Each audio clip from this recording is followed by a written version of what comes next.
हनुमान जी का जुगाड़। एक गरीब ब्राह्मण था। उसको अपनी कन्या का विवाह करना था। उसने विचार किया कि कथा करने से कुछ पैसा आ जाएगा तो काम चल जाएगा। ऐसा विचार करके उसने भगवान राम के एक मंदिर में बैठकर कथा आरंभ की। उसका भाव था कि कोई श्रोता आए चाहे ना आए, पर भगवान तो मेरी कथा सुनेंगे। पंडित जी ने कथा आरंभ की। थोड़े ही देर में श्रोता आने लगे और नाम मात्र चढ़ावा चढ़ा। पंडित जी ने उसी में संतोष किया और रोजाना मंदिर में जाकर कथा करने लगे। एक बहुत कंजूस सेठ मंदिर में आया। भगवान को प्रणाम करके जब वह मंदिर की परिक्रमा कर रहा था, तब भीतर से कुछ आवाज आ रही थी। ऐसा लगा कि दो व्यक्ति आपस में बातें कर रहे हैं। सेठ ने कान लगाकर सुना। भगवान राम हनुमान जी से कह रहे थे कि इस गरीब ब्राह्मण के लिए 100 रुपये का इंतजाम कर देना, जिससे कन्यादान का कार्य ठीक से हो जाए।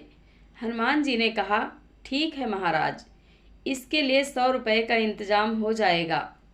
सेठ ने यह सुना तो वह कथा समाप्ति के बाद पंडित जी से मिला और उनसे पूछा, पंडित जी, कथा में रुपए पैदा हो रहे हैं कि नहीं? पंडित जी बोले, श्रोता बहुत कम आते हैं तो रुपए कैसे पैदा हों? सेठ ने कहा, मेरी एक शर्त है, रोजाना कथा में जितना पैसा आए वह आप मेरे को दे देना और मैं आपको 50 रुपये दे दिया करूँगा। पंडित जी ने सोचा कि उनके पास कौन सा इतने पैसे आते हैं।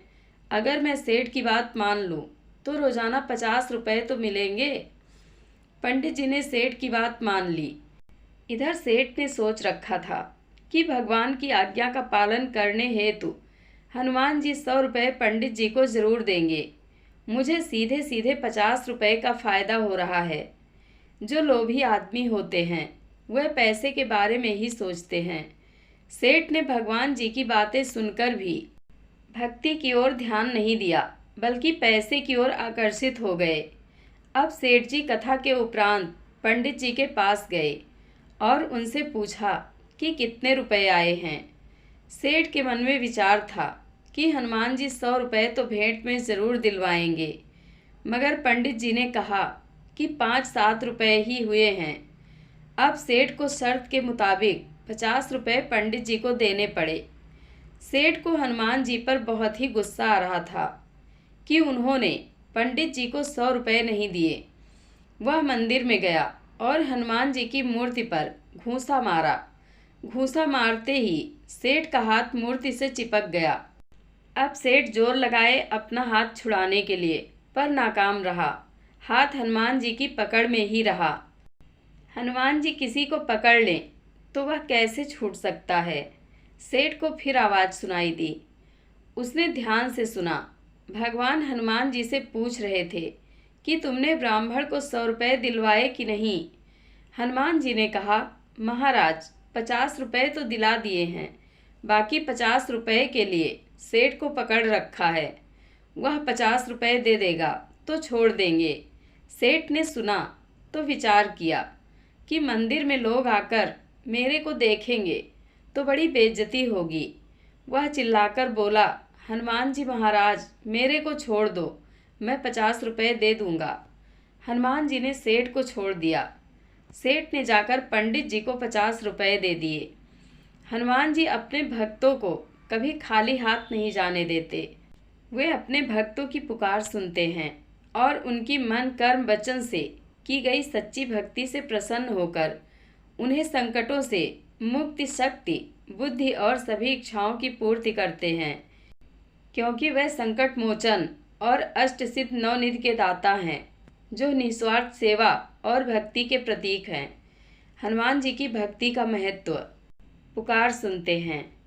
हनुमान जी अमर हैं और भगवान राम से वरदान प्राप्त है कि वह सदैव भक्तों की पुकार सुनेंगे और उनकी सहायता करेंगे।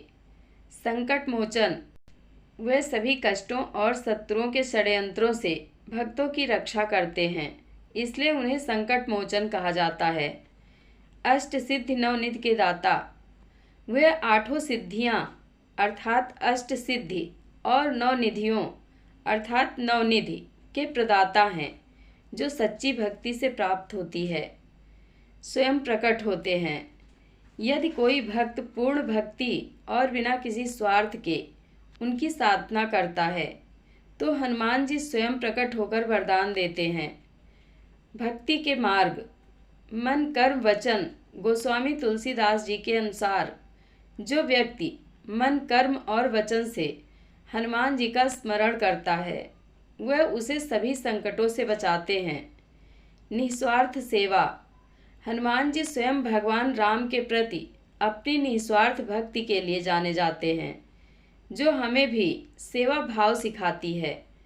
हनुमान चालीसा और सुंदरकांड, इनका पाठ करने से हनुमान जी की कृपा प्राप्त होती है और मनोकामनाएं पूर्ण होती हैं। हनुमान जी अपने भक्तों को उनकी सच्ची श्रद्धा और निस्वार्थ भाव से की गई भक्ति के बदले में कभी निराश नहीं करते, बल्कि उन्हें हर प्रकार से पूर्ण करते हैं। जय श्री राम, जय जय हनुमान। आप लोगों को यह कथा कैसी लगती है कमेंट बॉक्स में अपनी राय अवश्य दें। वीडियो को हाइप करें। धन्यवाद।